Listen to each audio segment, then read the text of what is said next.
আসসালামু আলাইকুম ওরহমতুল্লাহি ওবারাকাতুহ। তো আজকের ভিডিওতে আমাদের আলোচ্য বিষয় হচ্ছে দুনিয়া যে ছলনাময়ী ভোগবিলাস কিভাবে সেটা আমরা একটা সহজ ব্যাখ্যা দেব। তো আজকে আমি যে কথাগুলো বলবো সেটা কোনো গ্রন্থ থেকে নেওয়া হয়নি, কোনো বই পুস্তক থেকে নেওয়া হয়নি। তো সেখানে অবশ্যই ভুল ভ্রান্তি থাকতে পারে। অবশ্যই সকলে ক্ষমা সুন্দর দৃষ্টিতে দেখবেন। তো আমাদের আলোচনায় যাওয়া যাক। যদি কোথাও কোনো ভুল ভ্রান্তি আপনারা পেয়ে থাকেন তাহলে অবশ্যই কমেন্ট বক্সে আমার ভুল ভ্রান্তিগুলো ধরিয়ে দিবেন। তো দুনিয়া যে ছলনাময়ী ভোগবিলাস সেটা আমাদের বোঝার জন্য দুটো মানুষকে কল্পনা করতে হবে। মনে করি একজন মানুষ অনেক কষ্ট করে জীবনযাপন করেছে এবং কি আরেকজন মানুষ অনেক আরাম-আয়েশে ভোগবিলাসের মাধ্যমে জীবনযাপন করেছে। এখন দুজনের বয়সই একেবারে ৮০ পর্যায়ে, অর্থাৎ তারা মৃত্যু পথযাত্রী। এখন যিনি কষ্ট করে জীবনযাপন করেছেন তাকে যদি বলা হয় আপনার পিছনের কষ্টগুলো আপনি কি ওইভাবে ফিল করতে পারেন কিনা? আপনারা যারা আমার ভিউয়ার্স রয়েছেন তারা ওই ব্যক্তির জায়গায় নিজেকে তুলনা করুন। আপনি পিছনে যে কষ্টগুলা করেছেন, এখন বর্তমানে আপনি ওই কষ্টগুলো ওইভাবে ফিল করতে পারেন কিনা? আশা করি প্রত্যেকের উত্তর না হওয়ার কথা। অর্থাৎ আমাদের পিছনের যে সময়গুলা থাকে সেগুলা শুধুই মাত্র স্মৃতি। সেগুলো কখনোই অনুভব করা সম্ভব নয়। এখানে আপনাদের একটা কথা বলে রাখি, সেটা হচ্ছে মনে রাখা আর ফিল করা এক জিনিস নয়। আপনি ফিল করা আর মনে রাখার ব্যাপারটা সম্পূর্ণ আলাদা। আপনি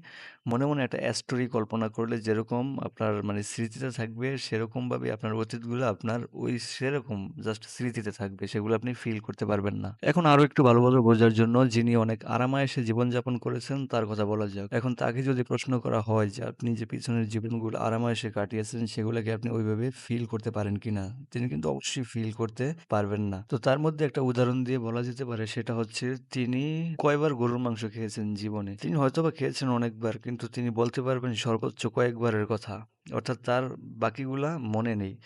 তো বাকিগুলা মনে নেই, তিনি সেই স্বাদটা ফিলও করতে পারতেছেন না। তার মানে তো ব্যাপারটা এরকম হয় যে তিনি সেগুলা খাননি। এখানে মূল পয়েন্ট হচ্ছে আপনি শুধুমাত্র বর্তমানকে ফিল করতে পারবেন। অতীতকে আপনার ফিল করার মতো ক্ষমতা আপনার নেই। অতীতকে শুধুমাত্রই স্মৃতি। আপনি মনে একটি গল্প কল্পনা করলে যেরকম, ঠিক সেরকম আপনার বর্তমানটা যদি অতীত হয়ে যায়, তখন আপনার ওই কল্পনা করা গল্পটা আর আপনার বাস্তবতা মানে বাস্তবতা কাটিয়ে যাওয়া যে অতীতটা, সেটার মধ্যে কিন্তু কোনো পার্থক্য থাকে না। এখানে একটা কথা মনে রাখবেন, আপনি যখন কষ্ট করেন কষ্টটা ঠিক তখনই। আপনি যখন জিনিসটা যখন অতীত হয়ে যায় তখন কিন্তু কষ্টটা আপনার কষ্ট থাকবে না। তো আজকের আলোচনা এ পর্যন্তই। যেহেতু এটা আমার ১ম ভিডিও সেহেতু এখানে আমার কথা বলতে একটু মানে আনকমফোর্টেবল ফিল হইতেছে। যাই হোক, পরবর্তীতে আশা করি এটা ধীরে সমাধানের দিকে চলে আসবে। তো আপনারা কি ব্যাপারে ভিডিও চান সেটা অবশ্যই কমেন্ট বক্সে কমেন্ট করে জানাবেন। আমি চেষ্টা করব সেই ব্যাপারে পড়াশোনা করে সঠিকভাবে জ্ঞান অর্জন করে সেই ব্যাপারটা আপনাদের সামনে তুলে ধরতে। তো আজকের ভিডিও এই পর্যন্তই। আমার কথা বলতে অনেক বেশি কষ্ট হইতেছে